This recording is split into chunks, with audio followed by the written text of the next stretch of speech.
terlihat di layar? Sudah, Bu. Ya. Saya mungkin nggak bisa pakai slideshow, karena biasanya kalau pakai slideshow, ketika pindah dari satu halaman ke yang lain itu, saya merasa di layar saya sudah pindah, tapi kadang di layar teman-teman itu ternyata masih stuck di halaman yang sama. Oke.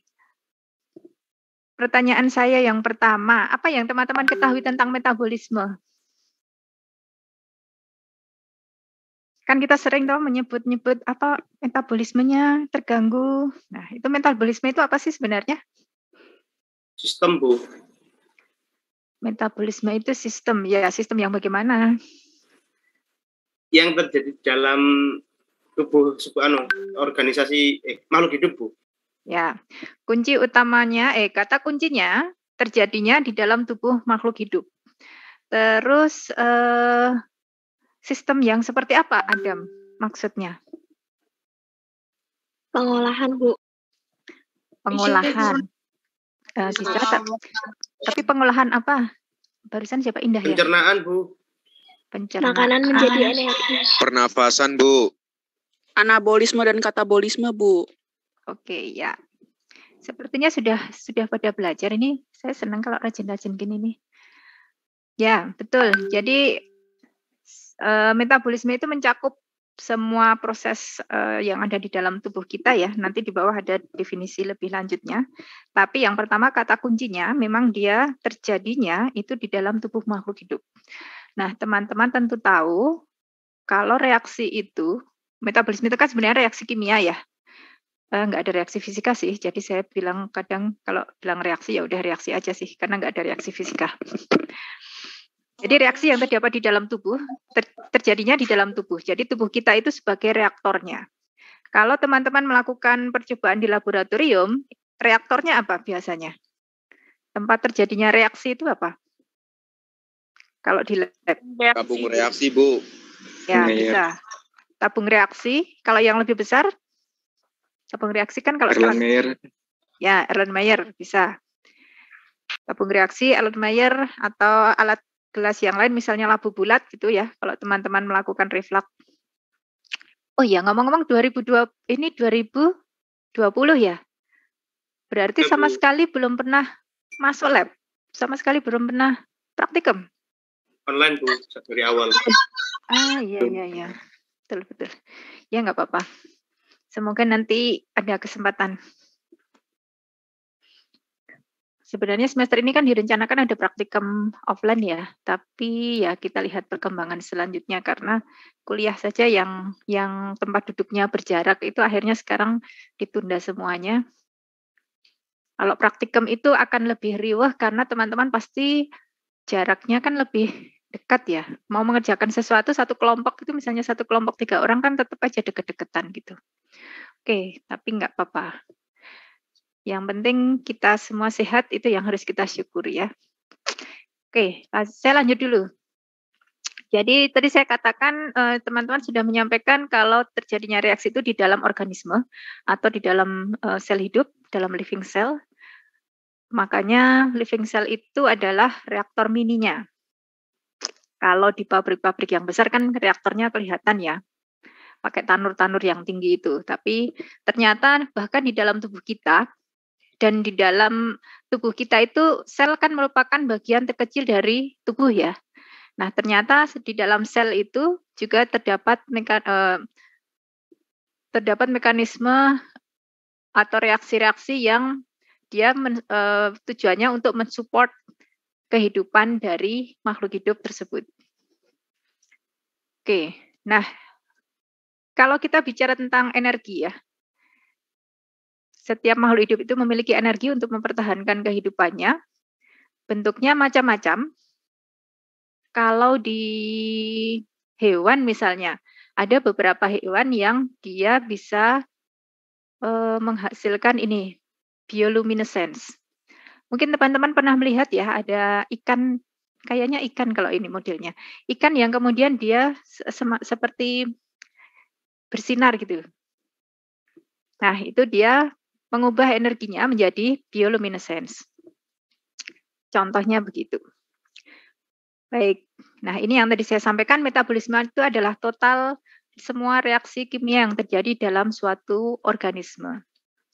Kalau kita bicara organisme, berarti termasuk kita juga ya, manusia, hewan, tumbuhan, dan mikroorganisme.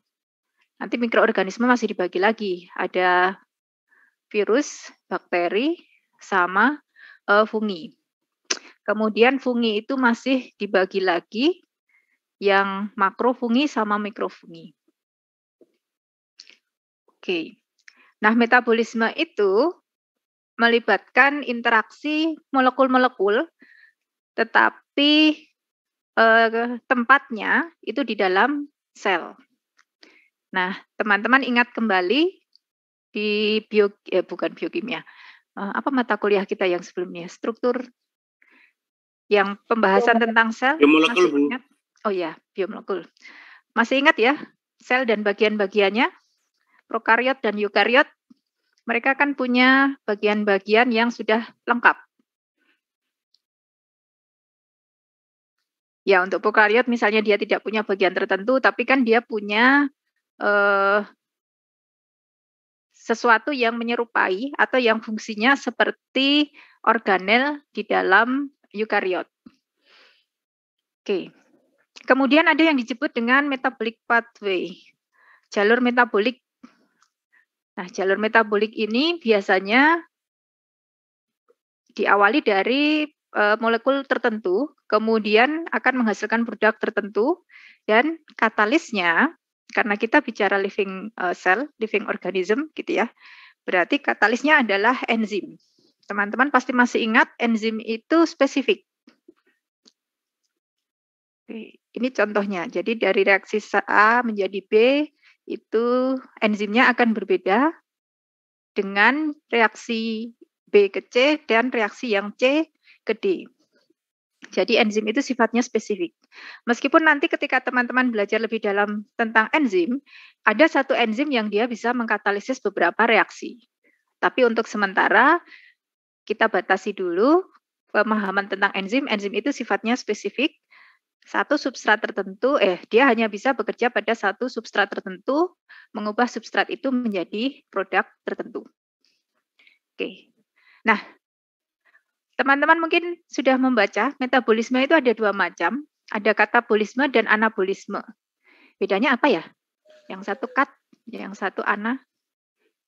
Kalau katabolisme itu pemecahan, Bu, menjadi bagian-bagian yang lebih kecil. Kalau anabolisme itu kayak pembangunan, jadi yang lebih besar. Ya, betul. Jadi saya termasuk yang tidak bisa membedakan katabolisme dan anabolisme.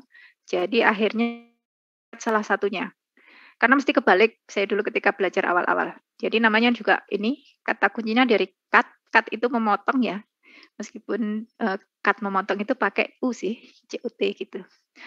Nah, tapi ya betul. Jadi katabolisme itu biasanya dia proses pemutusan ikatan-ikatan dari suatu molekul kompleks sehingga dia membentuk molekul yang sederhana. Nah, karena dari molekul kompleks menjadi yang sederhana, yang lebih sederhana, kira-kira dia melepaskan energi atau membutuhkan energi? Melepas, Bu. Ya, betul. Jadi kalau katabolisme itu dia melepaskan energi. Contohnya di sini adalah respirasi seluler ya. Oke. Respirasi seluler ini nanti akan memecah glukosa. Jadi teman-teman kalau belajar monosakarida dulu, glukosa itu kan salah satu contoh monosakarida ya.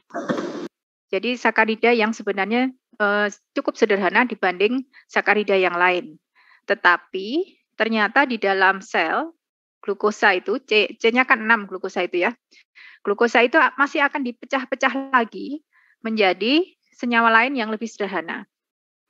Oke, jadi teman-teman bisa membayangkan betapa rumitnya proses atau metabolic pathway di dalam tubuh makhluk hidup itu. Oke. Anabolisme kebalikannya ya. Jadi dia adalah proses sintesis dari molekul sederhana menjadi molekul kompleks dan biasanya membutuhkan energi.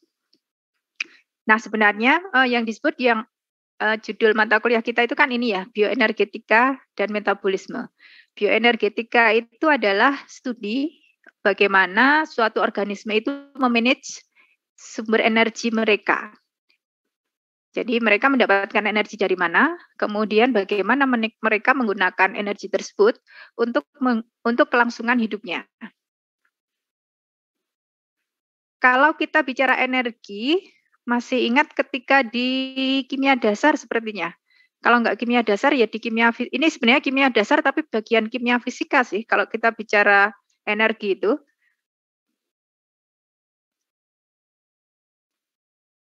Energi itu apa sih? Masih ingat? Teman-teman nggak dapat fisika ya?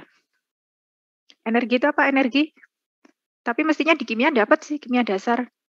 Yang bagian akhir-akhir mungkin ya, di bagian energi. Energi itu apa? Kok sepi ya?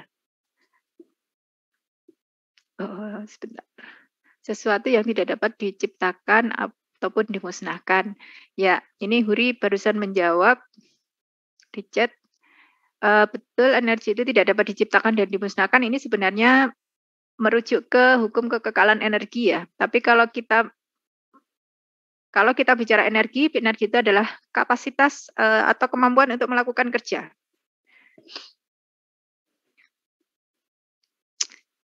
Nah, energi bisa terdapat dalam berbagai bentuk ya. Teman-teman sudah kenal kalau ini. Saya yakin sudah kenal.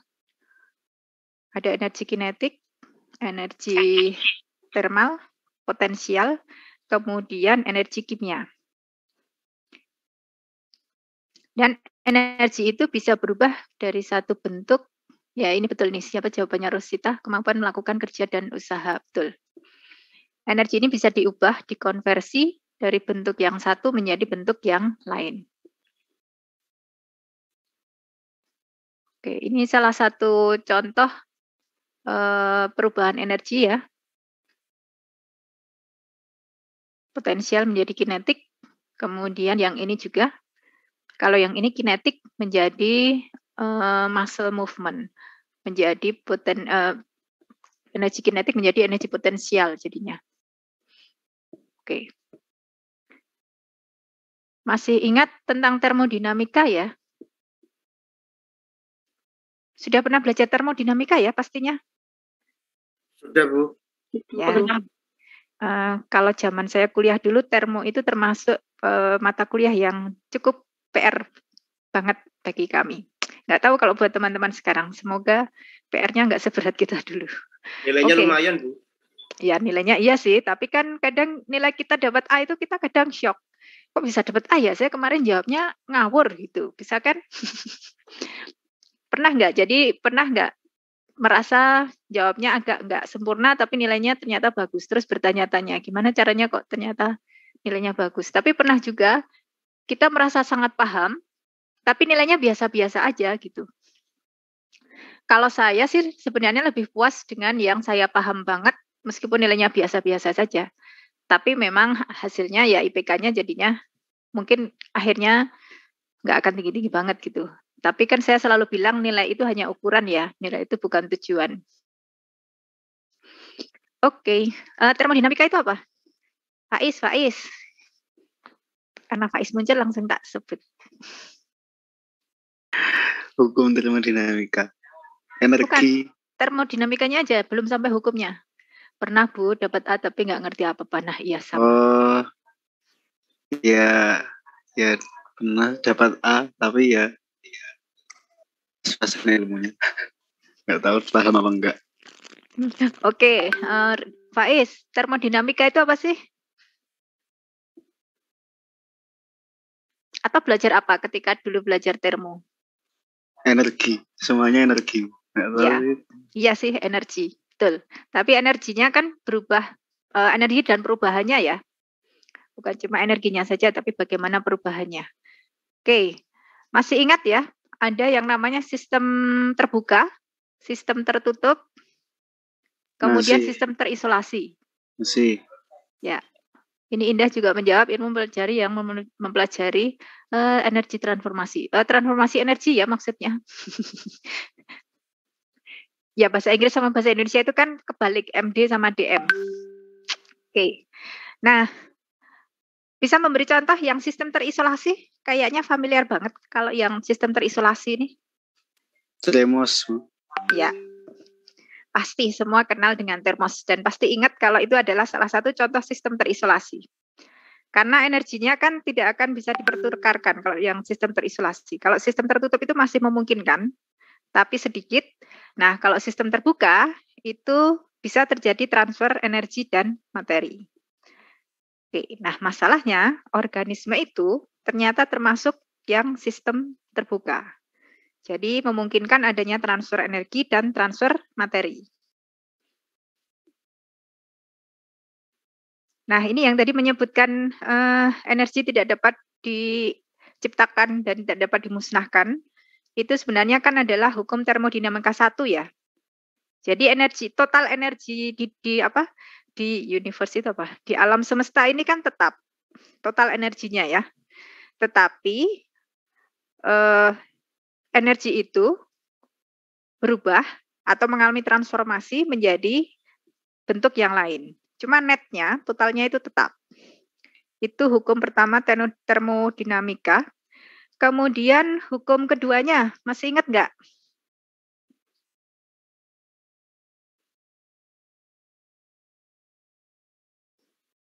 Ada yang jawab di chat nggak ya? Hukum termo kedua?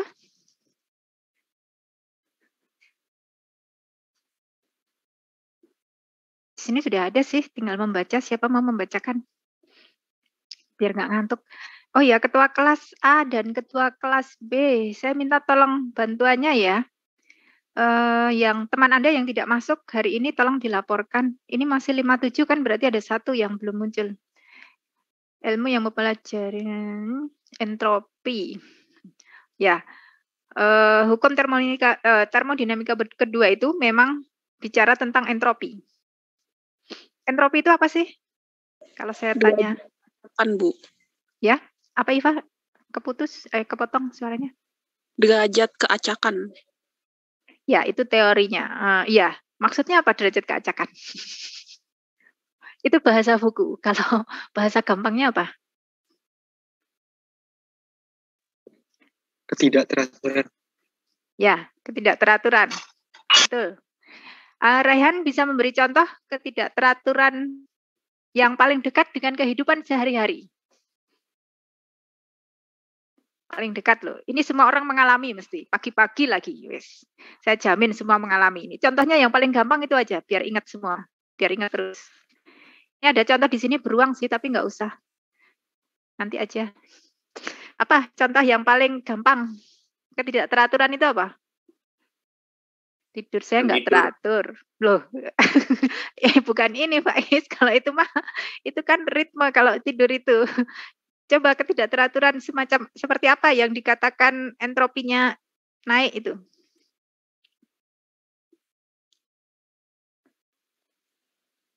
Nggak usah dipikir serius-serius. Wah, pertanyaan saya itu santai kok. Raihan itu kayaknya serius banget. Ini Faiz ya guyu-guyu tapi kita ya mikir serius ini. Siapa misalnya itu Bu, ya. Es batu mencair Bu, dari yang awalnya kaku jadi lebih. Itu kan perubahan wujud biasa. Terus teratur kan. Dia cuma ketika bentuk padatan, ketika dia bentuk es, dia kan tetap H2O ya. Cuma kemudian berubah fasa dari padat menjadi cair. Iya sih, jadi molekulnya yang tadinya jaraknya teratur, posisinya teratur, itu menjadi tidak teratur. Bisa sih, oke. Contoh yang lain, yang paling gampang dekat dengan kehidupan sehari-hari. Ya, larutan gula gimana? Larutan gula itu kan awalnya dia partikel-partikel kecil, kemudian dilarutkan dalam air. Larut, Bu. Oke, larut. Menghasilkan panas nggak, Adam? Kalau nggak dipanaskan nggak larut. Tapi larut kan? Larut. Iya, saya mau bicara proses spontan soalnya. Saya tanya ada panas atau enggak itu. Berarti larut biasa ya? Bisa sih itu, dari tadinya padatan menjadi cairan kan juga molekul-molekulnya tadinya teratur menjadi tidak teratur. Contoh yang paling gampang tapi, ini sepertinya setiap orang mengalami kok. Masak air, nek masak air ki terus dadi apa? Tetep jadi air tuh airnya? Masak air itu kan airnya tetap cair, cuma dia berubah menjadi mendidih Menguap gitu mungkin. aja. Ya, tapi menguap kan dia tetap posisinya di situ, tidak menyebabkan ketidakteraturan. Pembusukan makanan. Pembusukan makanan itu tidak teraturnya di mana?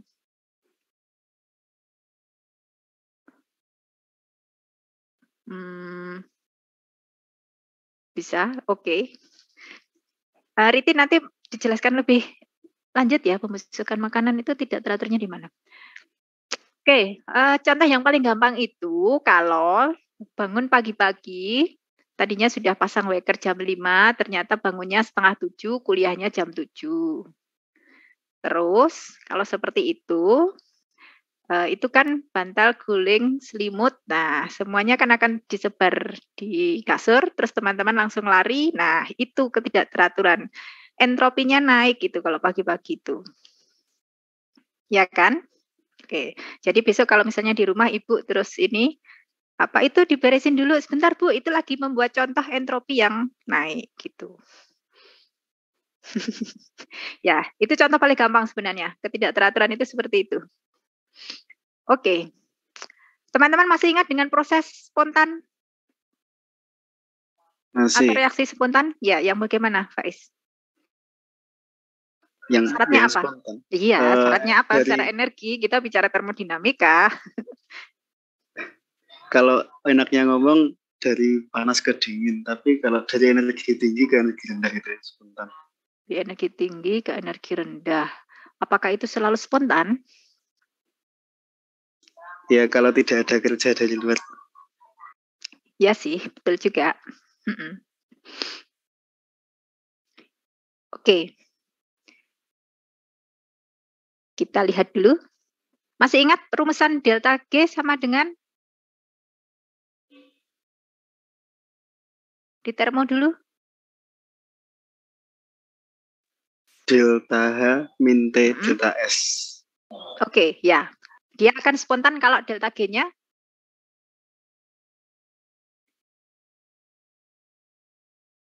Kuncinya kan di delta G kan ya, reaksi spontan itu?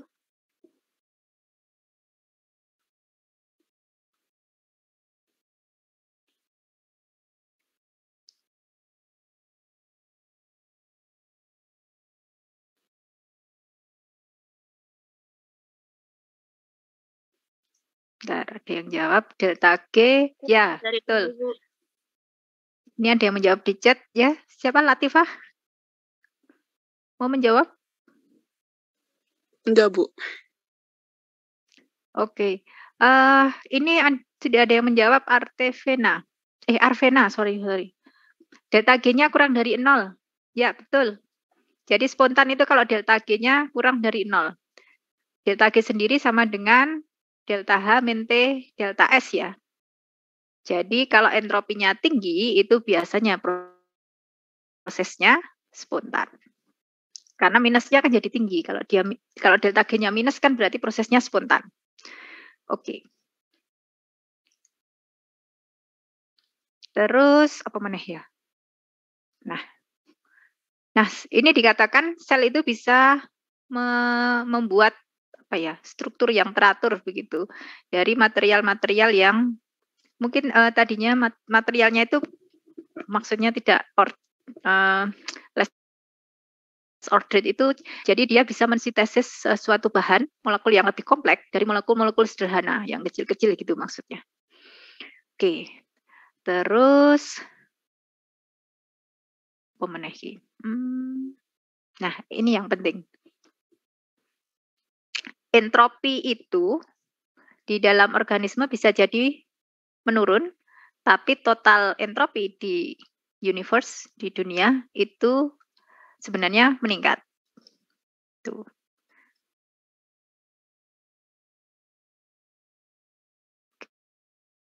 Oke, sudah. Sekarang ini tadi yang saya sebutkan kita bicara tentang free energy atau delta G, energi bebas ya.